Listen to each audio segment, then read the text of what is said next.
There is something that does something interesting that happens when you typically when you speak a message directly and literally to a person that contradicts their current paradigm.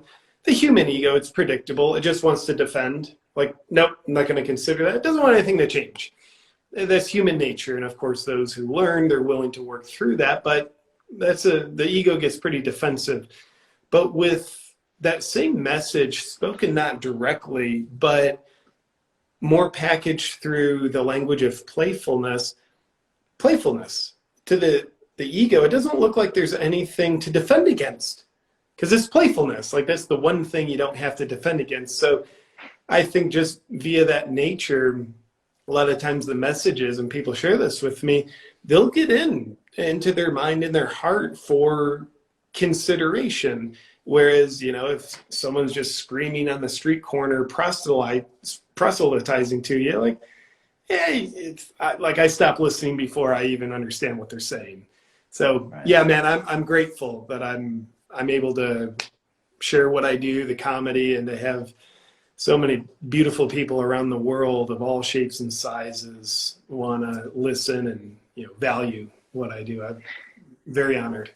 I mean, so that's the essence of comedy, right? You've gone deep on this as well, right? You must have started off thinking I like being funny, but then and people resonate with it. But then you've obviously gone kind of deep on it yourself, right? And saying, well, why is this working? And why are people doing this, right? I mean, you have done some work on this. Yeah, certainly.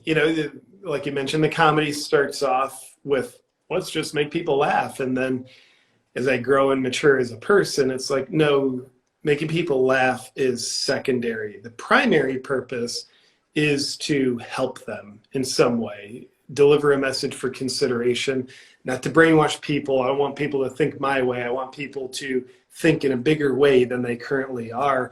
So it becomes where comedy is just the vehicle to deliver something far more important than just comedy. And yeah, that's what I've realized along the way. And yeah, I love using it. I mean, comedy just for the sake of making someone laugh, I think that's worth it. We all need more laughter, but I like to package it with something that I consider even more important than comedy, and that's a message to help people embrace their heart and be true to themselves. And some of the great comedians are known that way because they were creating some of the most poignant observations that connected with people, right? I mean, Carlin and all these greats, I mean, they got people to maybe really think about the lives they were living, the governments they were in, right? The freedoms or lack thereof, the stories they were being told about their religions, their place in society, right? All of those things are being groundbreakingly questioned by comedians, so you guys do some great stuff. And like you said, also laughter is a wonderful thing, but then also it can take it to other levels where I guess you kind of get around that ego piece, and get people to really consider another point of view. And hopefully we all kind of evolve that way, I think is the point. Hopefully. Yeah. I think we're doing it. I think so too, man. You got me thinking I gotta get some comedy in my act. I don't have a comedic bone in my body. I mean, like I laugh and stuff, but and I'm kind of funny with my kids, but when I have a point in my view, I always go, I try to go through the front door, JP, which is why I need more people like you around me.